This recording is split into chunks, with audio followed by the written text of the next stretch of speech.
What if I told you that the worst phase of your life is not a punishment, but the sign that your soul is about to be reborn? Dolores Cannon called it the dark night of the soul, and almost no one understands the true power behind this spiritual pain. Many people believe that when life falls apart, it is because something went wrong. But what if I told you that it could be just the opposite? Dolores Cannon revealed that the most painful period of all, called the dark night of the soul, is not punishment, but a secret shortcut to spiritual awakening. It seems counterintuitive, I know, because those who are in this phase feel only the spiritual pain, the suffocating silence, and the loss of all certainties. But it is precisely there that the transformation of consciousness begins, where ego and soul finally meet. What no one has told you is that this dark plunge is actually a process of inner purification that prepares you for spiritual rebirth. And those who cross this crossing discover something that few dare to see. There is a divine purpose hidden in the midst of chaos. Want to understand why darkness can be the beginning of your greatest expansion of consciousness? So comment here on the word light, and let's go on this journey together. Most people believe that spiritual pain comes as a punishment, but as Dolores Cannon said, the so-called dark night of the soul is not a punishment. It is an invitation. It is like crossing a tunnel without knowing if there is light at the end, but it exists, and it is only revealed to those who accept to walk. This process sounds harsh, but it actually opens the door to a transformation of consciousness that could not happen otherwise. It is a call that goes beyond the mind, directly touching the sacred space between ego and soul. Imagine someone who lost their job, ended a relationship, or felt abandoned by life. The first reaction is to think, the universe is against me. However, this is the exact moment when life is asking for silence and surrender. It is the necessary pause for a deeper spiritual awakening. This emptiness, as uncomfortable as it may seem, is the fertile ground where inner purification begins to sprout. The dark night of the soul presents itself as an unexpected dive, almost always unwanted. However, those who allow themselves to cross it discover that it is not a punishment, but a preparation for spiritual rebirth. Dolores Cannon said that the human being only truly changes when he is shaken by circumstances that he cannot control, and it is precisely there that the divine purpose hidden behind the chaos is revealed. This process can be compared to cleaning an old house. At first, there is dust everywhere. It is tiring, dirty, and even seems to make the environment worse. But as the cleanup progresses, it is realized that each object out of place was just hiding the beauty of the space. So it is with consciousness. Disorder is temporary, and the expansion of consciousness happens when we accept to face the inner mess without running away. Interestingly, those who have been through this dark period often look back and say, if it wasn't for that, I wouldn't have woken up. This perception is only born after the crossing is made, but it already shows that the dark night is a turning point on the spiritual path. It is the starting point of a journey that begins in silence and discomfort, but opens up to something even deeper. There are times when everything seems to lose its meaning, and life turns into a dark corridor with no visible exits. Dolores Cannon explained that this is the instant when the soul enters a deep silence, almost as if it had turned off the internal lights. The old certainties, which once brought security, simply cease to exist. It is as if the ground disappears from under one's feet, leaving one suspended between the ego and the soul. This emptiness is not a sign of failure, but of preparation. The curious thing is that when the light seems to have gone out, the human being begins to see details that he previously ignored. It is at this point that spiritual awakening begins to insinuate, albeit timidly. For example, someone may find that things that were once important, such as status or recognition, suddenly no longer carry any weight. This forced detachment is actually the seed of the transformation of consciousness. Often the person feels as if he were in a desert. There is no water, there is no shade, only a silence that is uncomfortable. It is spiritual pain in its rawest form, accompanied by a sense of abandonment. However, Dolores Cannon taught that this apparent absence is the background for a deeper inner purification. After all, when everything that was superfluous dissolves, what remains is the essential. It is in this state of emptiness that the divine purpose begins to manifest itself in a subtle, almost imperceptible way. It can be a sudden intuition, an unexpected encounter, or even a phrase heard at random that touches deeply. Those who are attentive realize that in the midst of darkness, small sparks arise to guide the spiritual path. These sparks are reminders that even when the light seems out, it has never completely ceased to exist. This existential blackout is not an end in itself, but a crossing that prepares the soul for the next step. It is as if life has turned off distractions so that the person can finally hear their own essence. And at that point, the ego begins to lose strength, making room for something much deeper to reveal itself.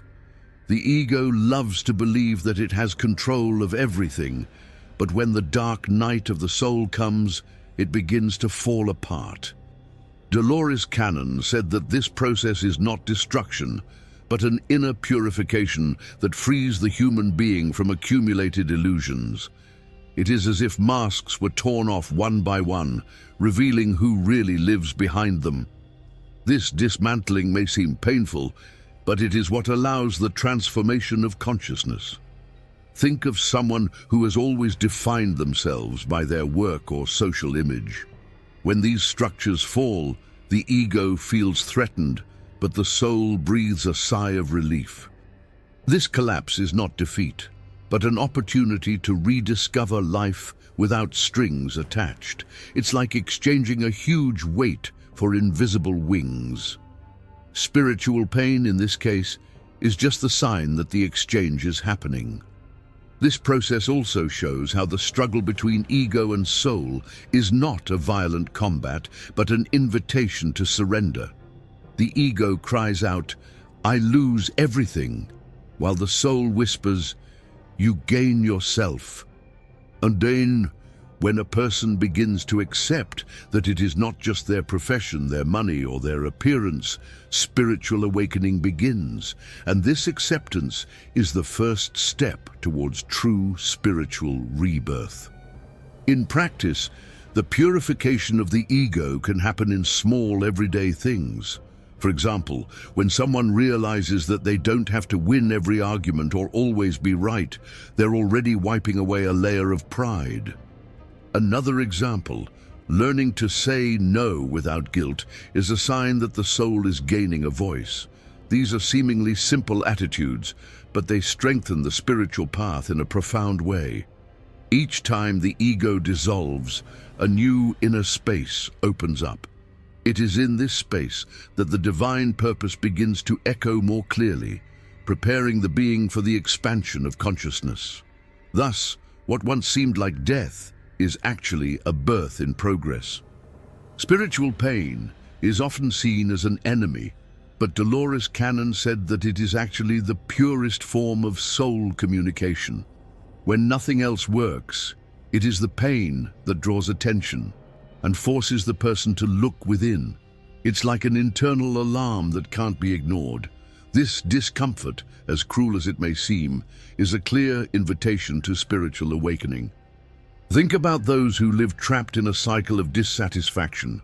They repeat the same work, the same routine, the same choices, until the body starts to get sick or the mind wears out. This pain is not punishment, but a warning that life is asking for change. It is as if the soul said, "Stop insisting on a path that is not yours." This message, if heard, opens the door to inner purification. Loneliness, the feeling of abandonment, and even deep sadness are codes of this silent language. The ego interprets it as failure, but the soul sees it as opportunity. It is in these moments that the chance arises to reorganize priorities, to clear excesses, and to reconnect to the spiritual path. Pain, therefore, is not the end of the journey, but the beginning of a transformation of consciousness. In practice, those who learn to listen to this language realize that it points out solutions. For example, anxiety may be the sign that it's time to slow down and practice meditation or mindful breathing. Insomnia can be a call to review thoughts that carry guilt or fear. Each symptom carries within it a hidden message, waiting to be translated by the soul. This deep listening completely changes the relationship with life. Instead of fighting pain, one begins to embrace it as an invisible master.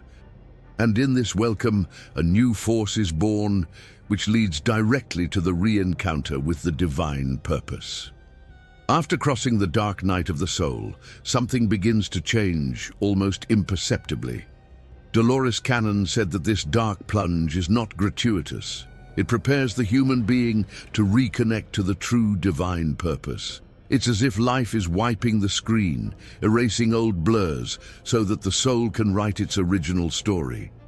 Spiritual awakening blossoms precisely in this moment of unexpected clarity. The divine purpose does not appear as a thunderous voice from heaven, but as an inner whisper that gains strength over time. It could be a sudden intuition to change careers, start a project, or even approach different people. It is a subtle alignment between ego and soul, in which life begins to make sense in a new way. This sensation is living proof that the inner purification has fulfilled its function. A practical example: someone who has always lived only to accumulate money may, after going through spiritual pain, feel a strong call to help people. This impulse does not come out of nowhere. It is the soul remembering its true mission.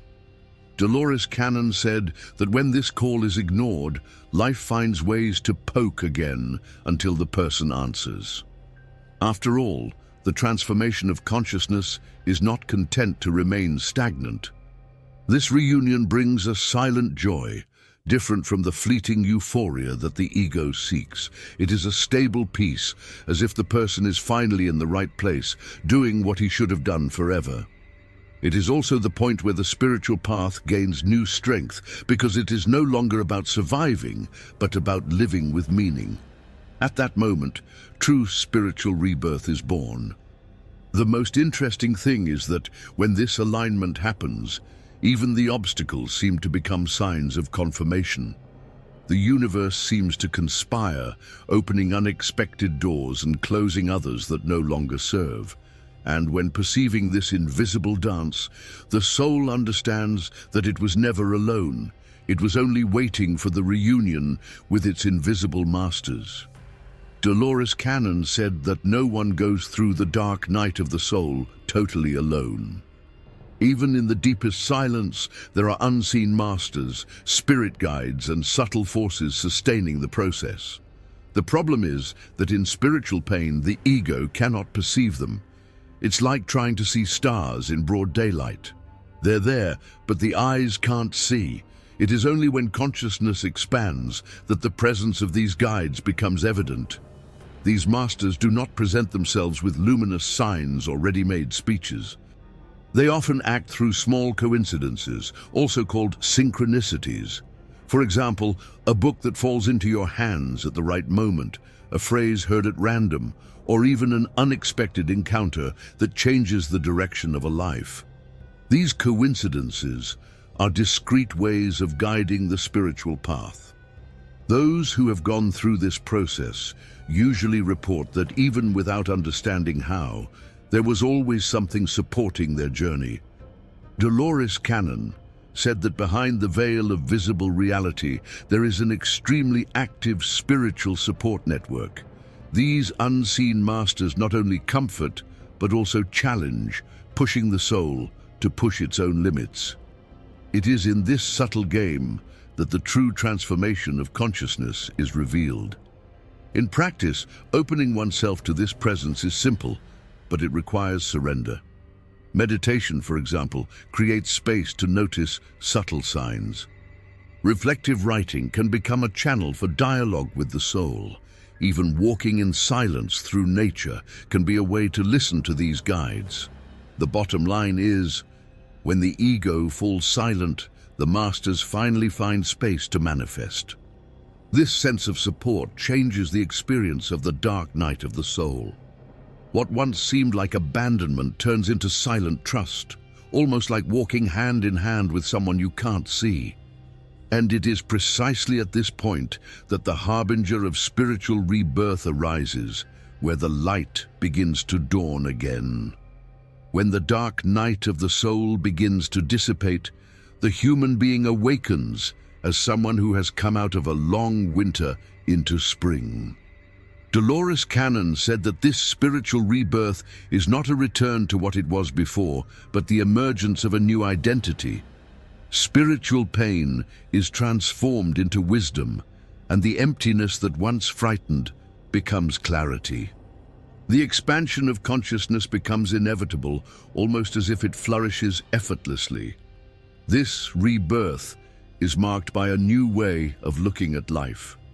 What once seemed unbearable is now remembered as an essential part of the transformation of consciousness. It's like looking at scars and realizing that they don't make you ugly, but they tell stories. The soul, purified, finds peace in simple things: silence, nature, the act of breathing. And in that state, the divine purpose becomes more evident. Practical examples emerge at every corner of this new life. A person who was once dominated by stress can suddenly find pleasure in meditating daily. Another, who felt lost, may find meaning in helping others, even in small gestures, such as listening attentively. Spiritual rebirth manifests itself precisely in these subtle but powerful changes in the way of existing. Dolores Cannon claimed that this moment is comparable to waking up from a long dream. The ego, once dominant, no longer dictates the rules. Now the soul guides the steps. This does not mean that there will be no challenges, but that they are seen as opportunities for growth. Every difficulty becomes an invitation to deepen the spiritual path rather than a reason to give up. This new state of being brings with it a lightness that cannot be simulated. It is a quiet confidence that, despite everything, life follows a higher purpose. And when a person begins to recognize these signs within himself, he also discovers the ability to identify when others are going through his own dark night. Many people go through the dark night of the soul without knowing how to name what they are experiencing. Dolores Cannon explained that one of the first signs is the feeling of emptiness, as if nothing else had flavor or meaning. That which once brought pleasure loses its grace, and life seems suspended between the ego and the soul. This is a clear indication that spiritual awakening is underway, even if the mind still resists. Another striking sign is the loss of old certainties. Suddenly, what seemed solid falls apart. Relationships, beliefs, habits. It is as if the ground collapses, forcing the person to walk without external crutches.